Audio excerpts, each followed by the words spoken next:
Welcome to episode 6. I think we're on 6. A fill in the blank. We got Tom on today. I'm super psyched. For those of you who haven't watched episode 1 through 5, go watch it now. Subscribe. I'm a YouTuber now, in case you guys didn't know. We're going to be talking, chatting, and we'll let the intro go. 3, 2, 1, boom.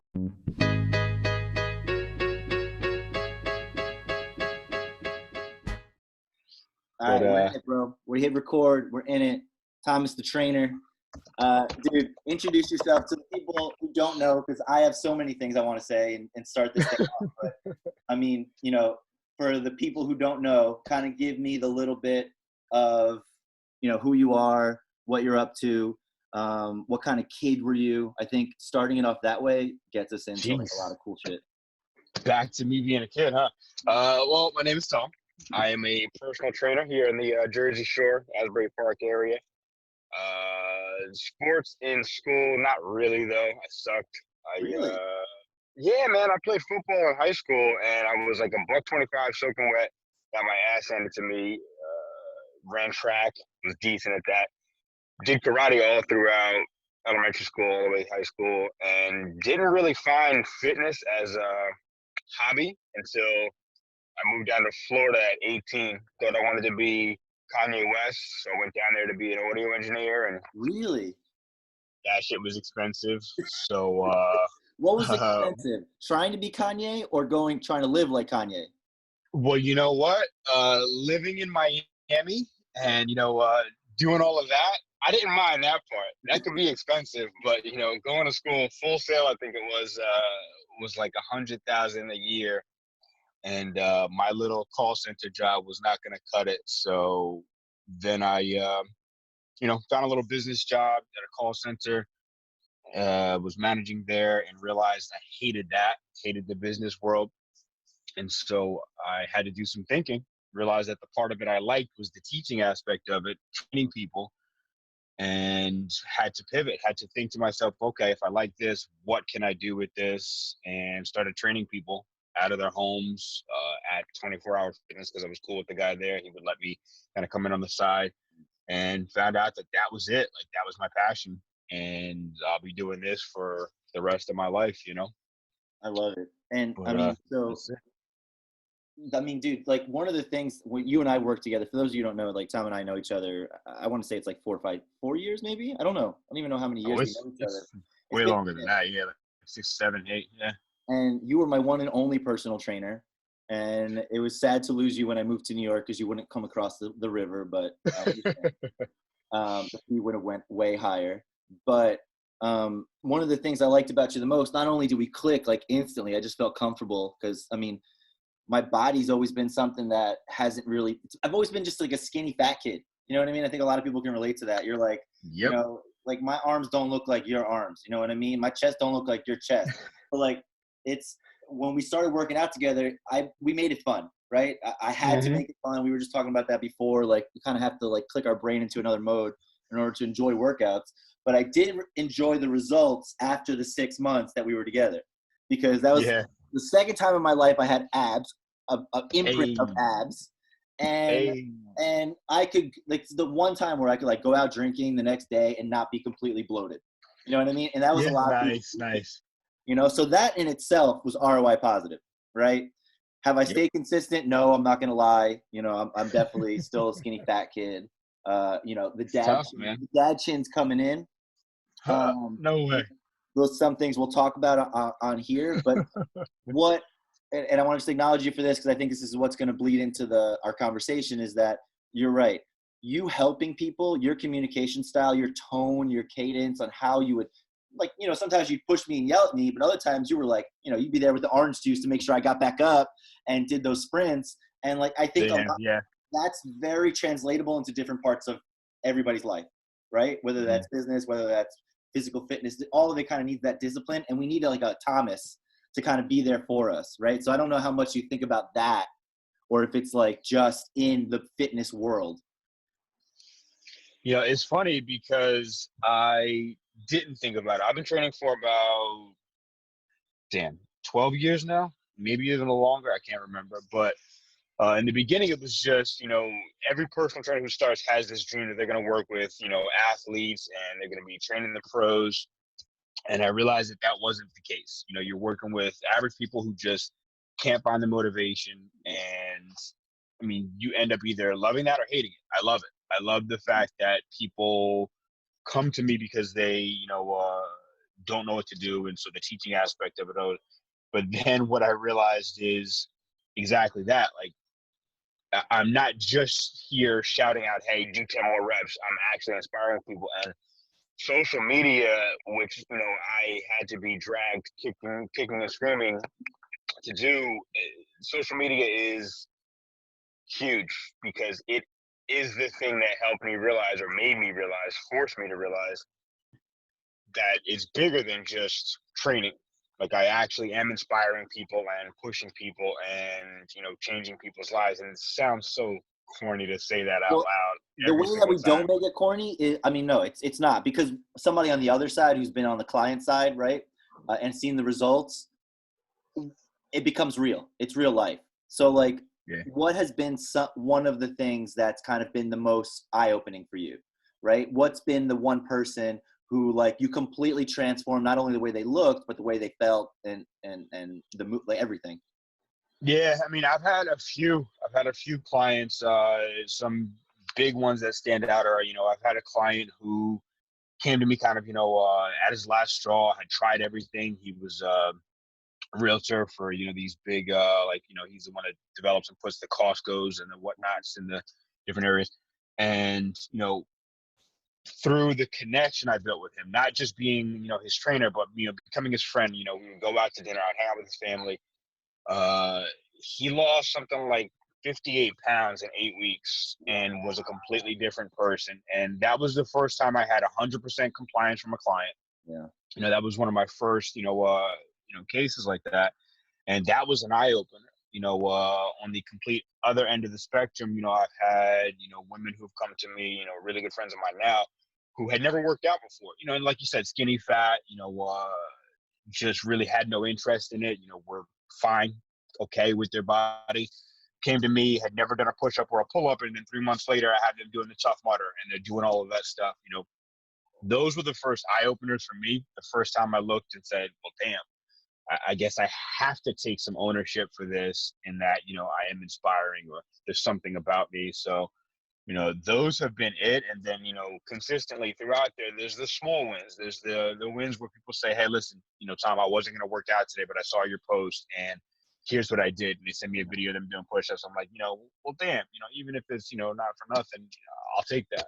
And Yeah. so And that's what it's been. it's so funny that you say that, right? Because when I hear that, I think about you don't see it in yourself, right? You didn't see yourself as a motivator. You didn't understand that your cadence and your tone actually impacted people that way until you did it. And then you saw the results, and then it was a thing, right? Yep. And then social media kind of helps that scale, because it is true. Like you and I, right? People who have spent time together, right? In the workout setting, in a social setting, to then have that context into social, it puts on a different meaning for your post. Like when I see your live, it's different, right? It's a reminder, and you're making that impact even though you don't even realize it.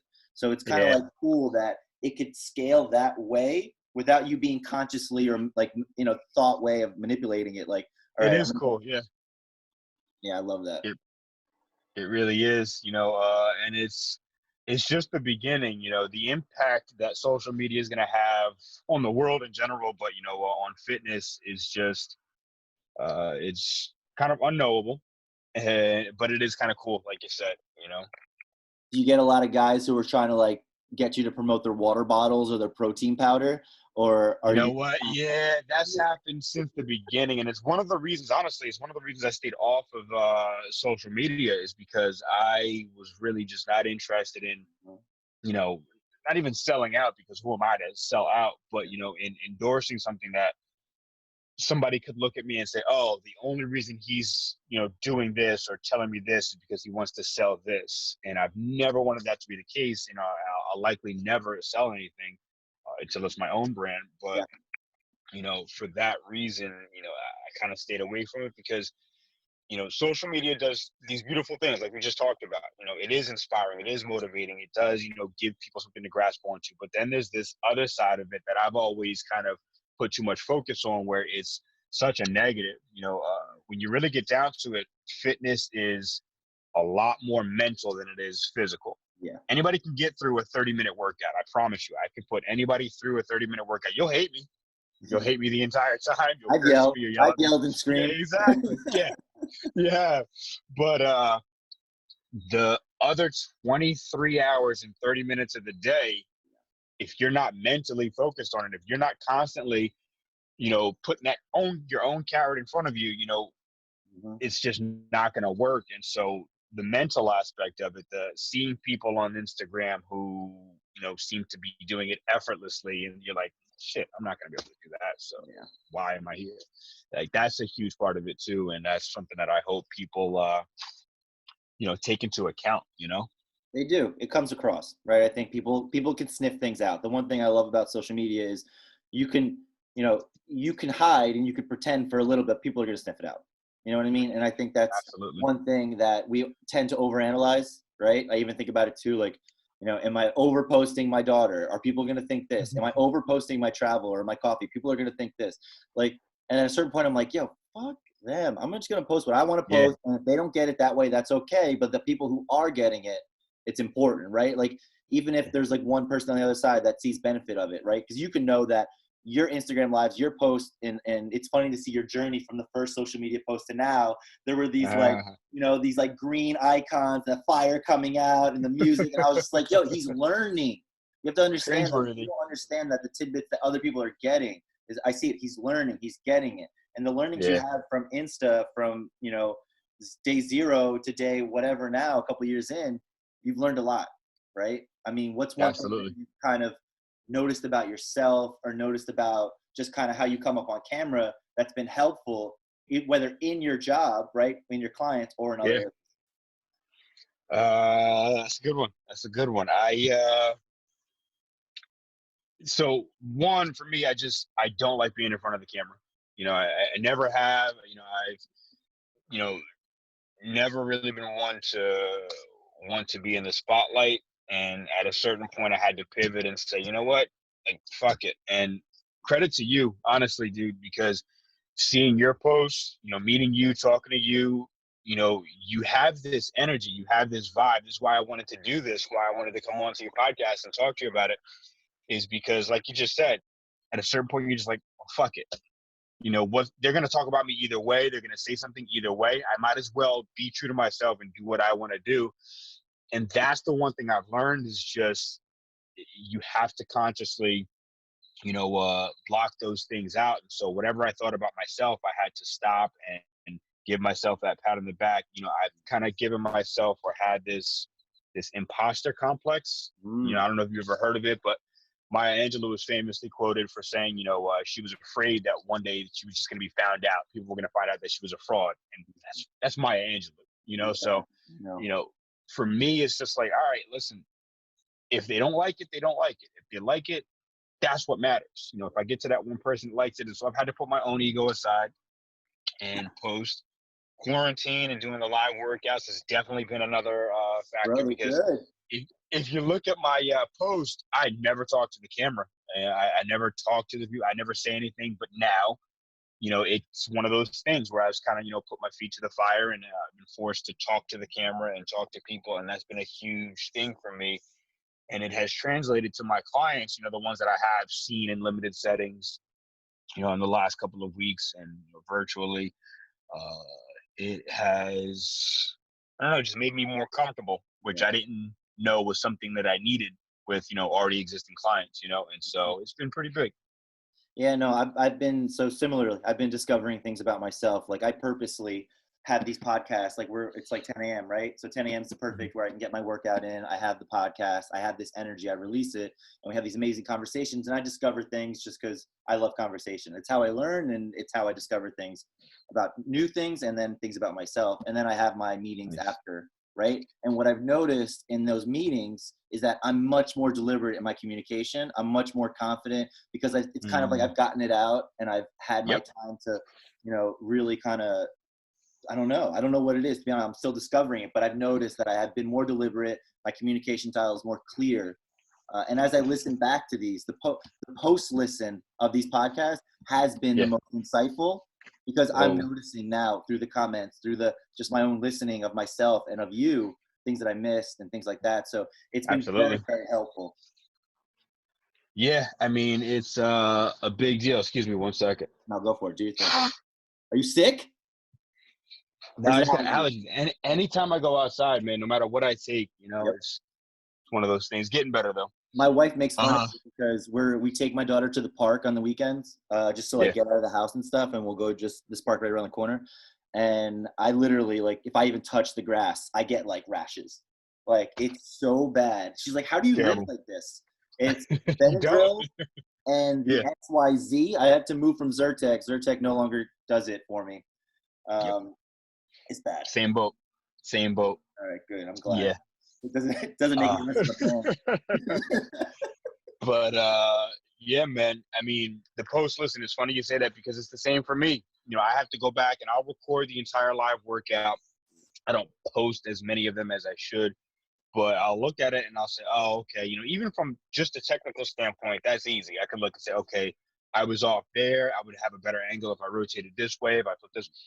But, more to your point, looking and saying, damn, I, didn't really have enough energy for this part, or this sequence, came off as, bland, or whatever the case is. Stuff like that really has opened my eyes to, adjusting my training style, adjusting my communication, and it's been helpful. It's Yeah. it's growth. I was gonna say the one of the things too that's been helpful for me in this is kind of doing, I call it like the 8 mile, right? Like, I think that what I want for people, right, out of this podcast is not only to discover new things about themselves through our conversations, but it's to them to get some sort of empowerment, encouragement, and I think that happens through sharing. I think sharing the vulnerability, like I did this thing, I was taking this walk the other day, and I did like 8 videos of myself trying to explain what the podcast is about, and I stumbled on every single one. There was one that was 8 minutes and 11 seconds long. I'm like, how the hell can I not 8 minutes? I was like, what? And I couldn't even watch it back. I just deleted it. I said, fuck this.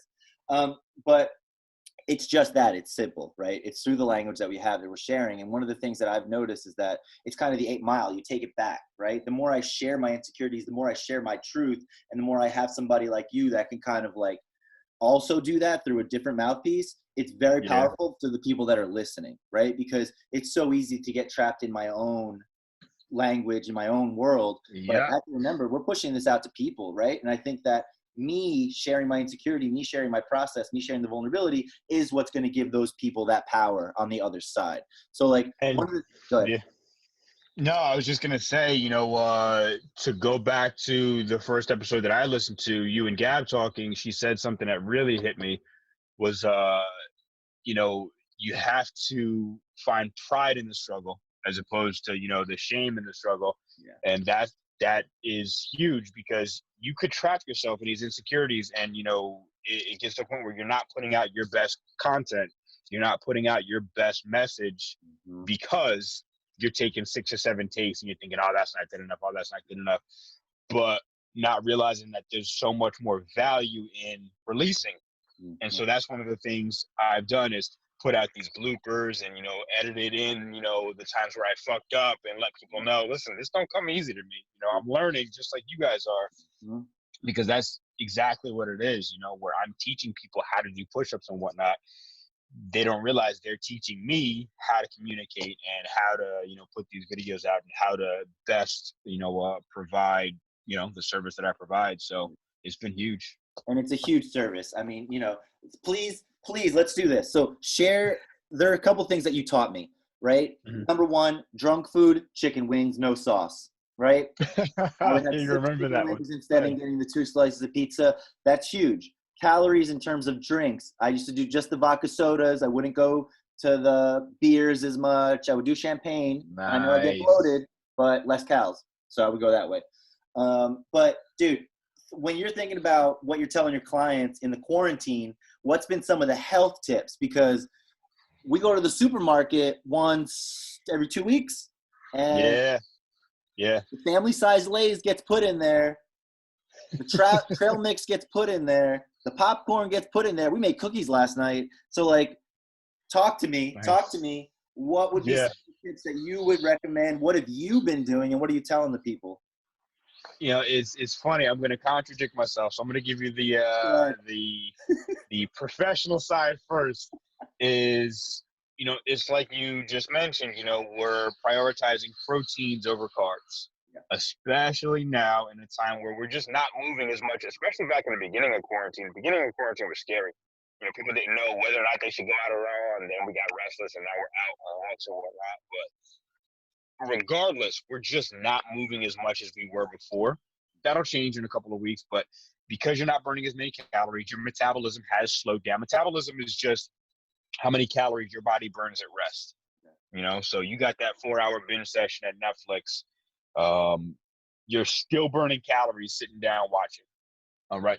The more carbs you're eating, the less you're moving around, before and after that session, the more you're just kind of holding on to fat, retaining fat. So you're going to have to prioritize proteins.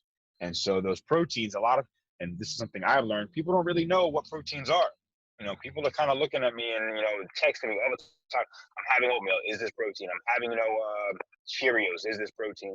And I have to kind of put on my, hat and say, no, this is not. But, your lean meats, your chicken, your fish, your turkey, things like that. You have other sources. You have protein shakes, oatmeal. You have, your cheeses, your dairy, if you can take it, eggs. But the big thing is prioritizing that over carbs. It's like you said, you're gonna get the Lay's and the cookies and whatnot because it's comfort food. It's something that's gonna help us throughout all of this mentally. But keep in mind that you're gonna have it and it's gonna stay right here, especially if you're not doing that at-home workout or if you skipped it or if you're not going out for a third walk for the day. Mm-hmm. Very, very important. But, aside from that, moving as much as you can inside and, prioritizing proteins over carbs, also very, very important not to stress about it. To have the damn cookies, to, enjoy and to do those things in moderation, of course, being smart about it. But what's going to compound all of the things that we can't control is stress. That stress will manifest itself physically in your ability to fight off, allergies and blah, blah, blah. Mm-hmm. But it's also going to prevent you from producing enough energy to get that workout in, producing enough energy to make the right food choices. People are going to find themselves in these slumps of, all right, what am I going to eat? All right, there's more chips over there. I'll just eat those. Oh, all right, there's cookies. I don't feel like making those. I'll just go. And, you're going to end up with the DoorDash, menu of just the crappy stuff as opposed to, being smart about it. So not stressing is going to be huge. And there's a lot of, kind of mental health apps that I'm discovering. I'm trying to figure out a good list of them to, push out to clients and, have them exercise mentally as well as physically because it's just as, if not more important as the 30-minute workout. Oh yeah, it's 100%. So, And I think that because that 30-minute workout, that 45-minute workout where you give it your all, that carries you through the day. But depending on how your mind shifts, it's going to carry you up or it's going to carry you down. You know what I mean? yeah, So absolutely. it's true. They complement each other. They're a partnership. 100%. It really is. And just another side note, because it came into my mind while you were doing, pro tip for everybody, disable the notifications for Uber Eats because they send shit 3 times a day. Uber Eats will literally be like, no delivery here. You have a special coming up here. If you order within the next 5 minutes. So they're trying to sell. And when I see that, and I'm on my couch on my laptop, we're in a meeting, and it's 3:00 and I haven't eaten yet, which is another bad thing that I do.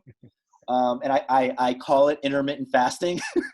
I literally just forget to eat. And it's bad. And then, I've got, my daughter's upstairs, my wife is upstairs, and we have a group chat with our au pair, and it's like, okay, who's got lunch today, or who's this or who's that? And, you know, if I'm like, all right, cool, I'm just going to order off Uber Eats real quick. And, you know, the bill, number one, gets high, even with the discounts. And then the other part, it's like, you know, you are eating a lot of carbs.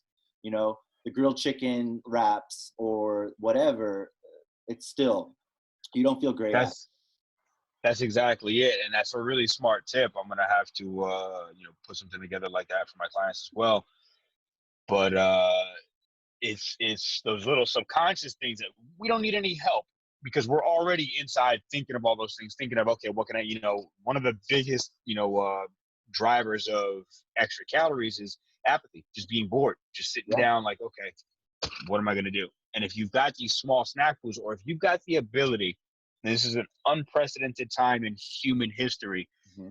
if you've got the ability to think of chicken wings and then magically make chicken wings appear at your door 20 minutes later, if you can just make a pizza magically appear to it, that is a huge hit to your metabolism and to your waistline. And it's something that you have to actively be, those other 23 hours and 30 minutes of the day, thinking about avoiding, turning off those notifications, deleting the app if you don't really need to have food delivered, and until you're making those decisions, you're putting yourself in that disadvantageous position to, put on a couple extra pounds. Not something that you should be stressing, but something you should definitely be aware of. Yeah, consciously, right? Just being aware of it Yep. and just doing that.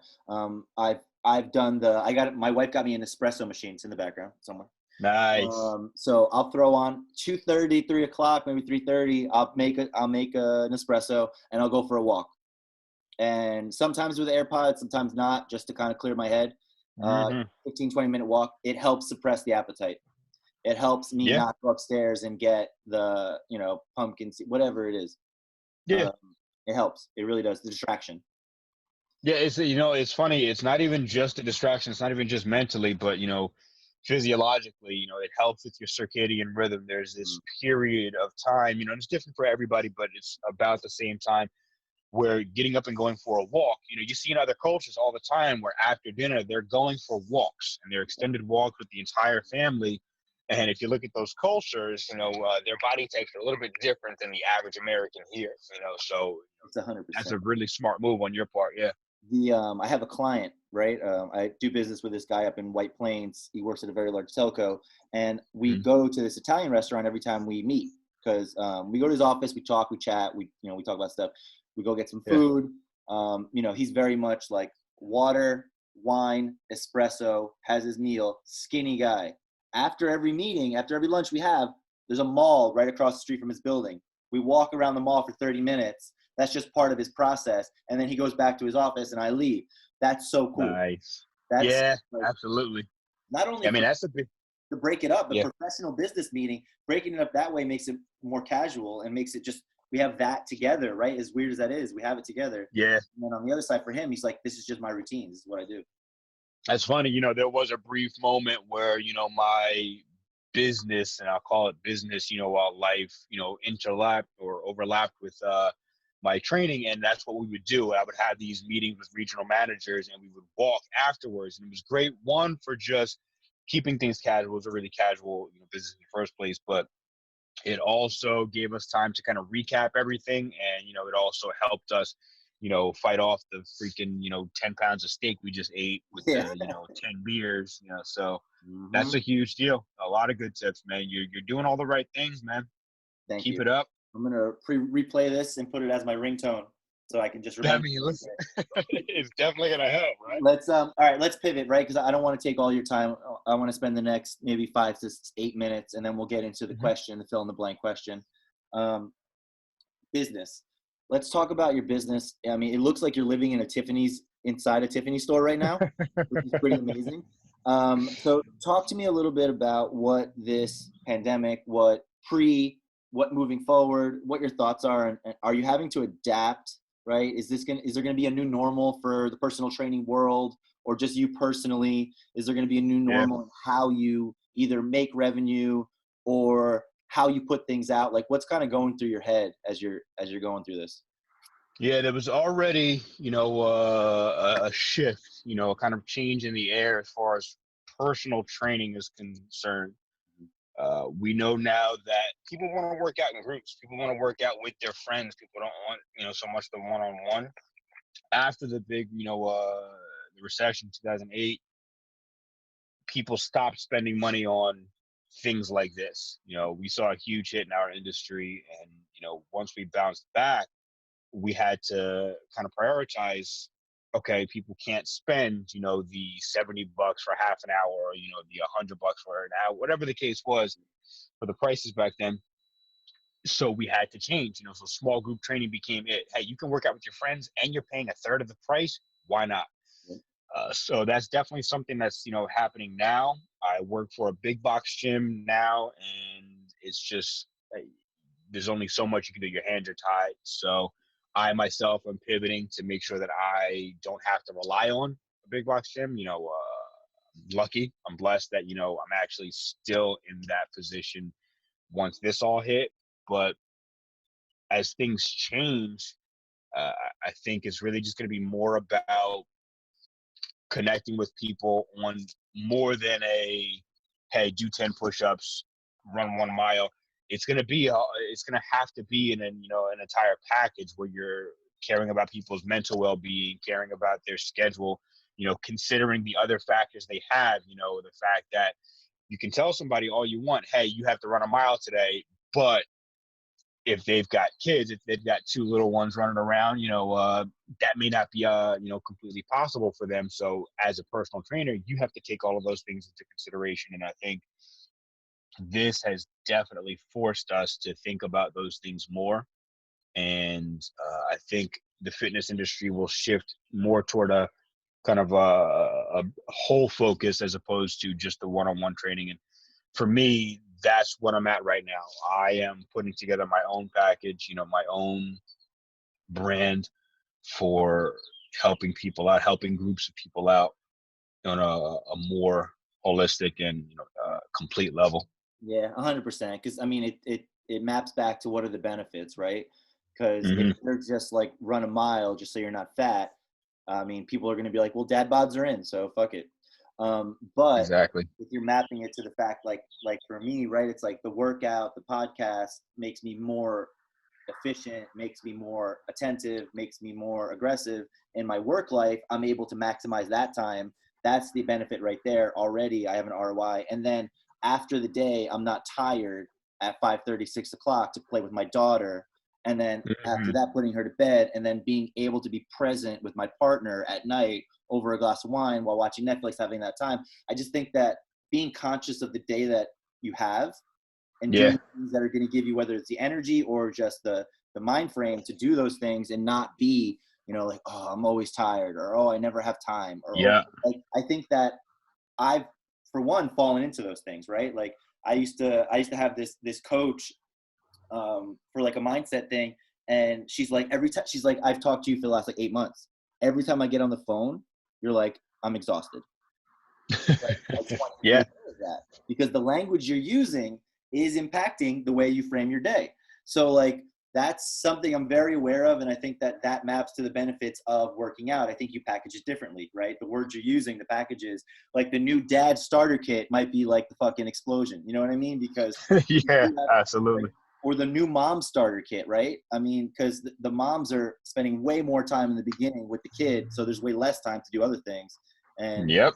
the convenience Yeah. factor, it's I huge. mean, listen, you guys are parents, and your focus has shifted. You become like bottom of the totem pole at some point. And it's funny because one of the biggest struggles I have as a personal trainer in working with parents is explaining to you and parents across is you can only give so much if you're not taking care of yourself. If you're exhausted every day, like you said, if you're using that or having to use that language, you can only give so much. And so for me, it's having to kind of shift. I can't impose my lifestyle on somebody like you Yeah. because we just live different lives. All I have to worry about is myself. So yeah, I can be up at 6 a.m. and get my run in and then meditate for a freaking hour and then start my day. That's just not even possible for you. Yeah. I can only imagine what you guys are going through at home, The working the eyes 2 are busy closed. lives that you do. You're doing all right, bro. Yeah. Thank But you. so for me, it's less about imposing my lifestyle, but seeing how can I, kind of spill enough of mine into yours so that you absorb enough to, get to what your goals are, and hopefully just get you starting to think. And to hear you repeat back to me the things that I gave you, the advice that I gave you back when you weren't a dad and you weren't a husband, like you're still using those things, and to know that you're still carrying those things with you, that means that I've done my job, and I really appreciate that, and it's really pretty damn cool.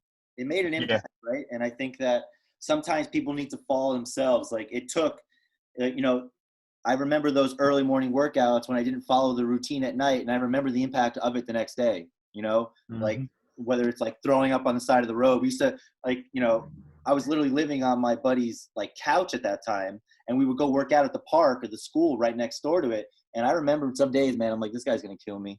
Like I'm dead. And, it's persevering at was one thing, but then the other part, it was like, I knew that if I didn't follow those regimens, didn't have those little like tricks, that it was going to hurt me the next day.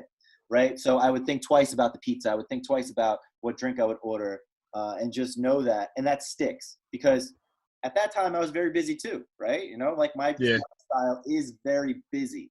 It's slowed down now in a way, but I'm always going to find things to fill it. That's why I started this. I'm going to find, I like it. I'm very active. I'm like a little bit of a squirrel, which is a good thing and a bad thing. I'm focusing on the good things.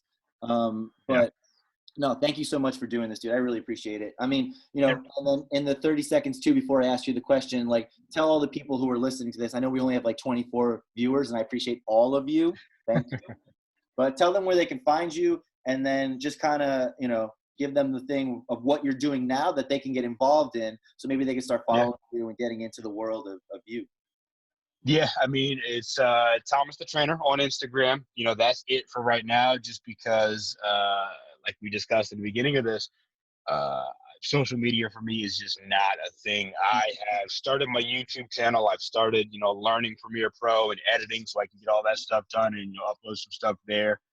But for now, Thomas the Trainer, I'm always willing to answer questions. Anybody who DMs me, whether you're a client or not, I'm always willing to, as fast as I can, respond and give out tips and help people out, especially in a time like this where everybody needs it.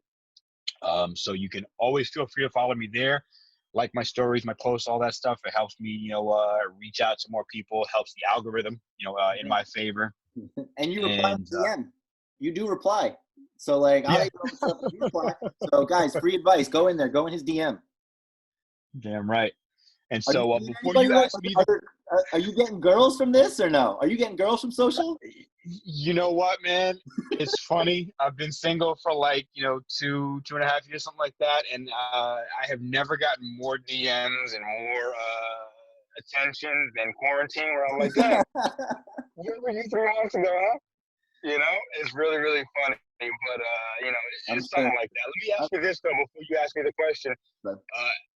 Just because I'd like, to have this information for myself. Fitness, how much has fitness been a priority on your list? You got so many things going on. Like you said, you're like a little squirrel, and you're doing all these things, and quarantine, a global pandemic. Where has it fallen for you on a list of priorities? A list of 1 to 10, list of 1 to 5, or just let's go 1 to 10. 1 to 10. I'd say it's probably 4. Okay. It definitely holds a big space in my mind. And I think one of the things that I've done is keep things around me that remind me. There's resistance bands right here in my office, so that will remind me. I keep the garage open, so when I'm having calls, I go outside and get some fresh air. It reminds me that I need to be active and move, right? And I think that the pop-up in Instagram, since I spend so much time in there, says Thomas the Trainer went live. I'm like, oh shit, I can't watch this. He's gonna see me. And then I definitely got to do at least like a couple. Like, what are those, the reverse crunches or whatever? Oh, my God. Dude, so I did one 3 weeks ago. I did one of your classes. And the next day, when I got up from bed, I felt it. I'm like, uh-oh. Good news, because I did something. Bad news, because I'm like, am I that out of shape? I was on there for like not even 10 minutes. So it reminds you, though. Okay, good. So that it isn't, I mean, one of the benefits of being a squirrel is that you're able to have a lot of thoughts, right? And I think you can even tell just through the cadence of my voice and speaking faster, it is part of my thought process, and it's part of everything, because I need to do that, and then my wife sees it, and then my wife starts to do it, and then our au pair, we hear her working upstairs. So like the whole kind of house If we were all just sitting like couch potatoes and getting fat, it'd be easier for everybody to do that. But if they see me in the morning get up and do it, then it's, you know, so that's also conscious. Absolutely. We're a tribal, people, that's what we do. It's infectious. And that's one of the reasons we do what we do, right? We try to influence people, and I don't like the term, but it's why I do what I do, because I know that if I post this and 100 people watch it, if 2 people see it and think about working out, that's enough for me. If the other 98 look at me and say, that shit's stupid, why is he doing that? Whatever. I learned to let it roll off my back at this point, Or they come back later. I think that my favorite thing, yeah. And I've said this on the podcast before, one of my favorite things, and this is a little bit of a spiteful, Rob, is, my previous company that I was at, actually, when you and I were training, I was selling something that was so new to a market. It was something that people really didn't have a need to have. It was this augment to a current process that they were doing around third-party risk, which is nerdy IT talk. And it was so new and it was so unproven that I walked into a lot of places and people were like, why would we need this? How do we even know this is accurate? It took the market maturing and other people coming in to make it validated. And now the people that I sat with in Buffalo at Buffalo Wild Wings, or the people that I sat with at a cafe in New York City near Grand Central, coming back, they're the ones who are panel speakers and the ones doing keynotes around this and how they created the framework. And I just sit there, I'm like, happy birthday. So that's how I think about the other 98 that didn't say anything or thought it was stupid. I like that. Because I think that time is gonna do it. And your intent is right, your process is right. It's only a matter of time, right? I think a big winner for you is the fact that you changed your hairstyle. This makes you way cooler. In my mind, I'm like, this guy is so fucking cool that it's just a big deal. And my hair is doing the opposite for me. This is why I'm wearing. Nah, man, listen. It's quarantine. We can't. Look at this. You got to cut though. That's what's up. Yeah. That's the new style. It's wild. All right, let's get into the thing. I love you. Discovering. So this is how it goes, right? Fill in the blank for everybody who hasn't heard this before.